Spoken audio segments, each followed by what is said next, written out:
Hi അസ്സലാമു അലൈക്കും. എല്ലാവരും ഉച്ചയ്ക്ക് ചോറൊക്കെ കഴിച്ചു. ഞാനിതാട്ടോ ഇന്നും ചോറ് കഴിക്കാൻ പോവുകയാണ്. നമ്മൾ ചോറിന് എന്തൊക്കെ കറികളെന്ന് നോക്കാം കേട്ടോ. ഇത് റേഷൻ അരി ആകുകൊണ്ട് ചോറ് കിട്ടാൻ ഭയങ്കര പാടാട്ടോ. ഇത്തിരി ഒട്ടലുണ്ട്. കുഴപ്പമില്ല, നമുക്ക് നല്ല ടേസ്റ്റാട്ടോ ഈ ചോറ് കഴിക്കാൻ. എനിക്കിഷ്ടമാട്ടോ ഈ ചോറ്.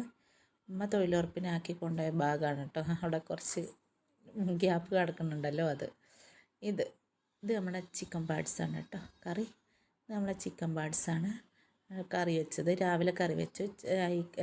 ചായക്ക് പലഹാരത്തേക്കും ചോറുക്കും കൂടെ ആയിട്ടാട്ടോ വെച്ചത്. പിന്നെ നമ്മളെ മുരിങ്ങ താളിച്ചത്. ഇങ്ങനത്തെയൊക്കെ കറിക്ക് ഈ മുരിങ്ങ താളിച്ചത് ഭയങ്കര ഇഷ്ടമാട്ടോ. അതിൻ്റെ വെള്ളം കണ്ടോ, എനിക്ക് ഭയങ്കര ഇഷ്ടമാട്ടത്. ഇത് മുരിങ്ങ താളിക്കാൻ എടുക്കുക. ഞങ്ങളിവിടെയൊക്കെ കഞ്ഞിവെള്ളത്തിലാണ് കേട്ടോ ചോറ് വെച്ചതിൻ്റെ കഞ്ഞിവെള്ളത്തിലാണ് മുരിങ്ങ താളിക്കാൻ എടുക്കുക കേട്ടോ. ഇതാണ് കേട്ടോ ഇന്നത്തെ നമ്മുടെ സ്പെഷ്യൽ ചിക്കൻ പാർട്സും മുരിങ്ങ താളി.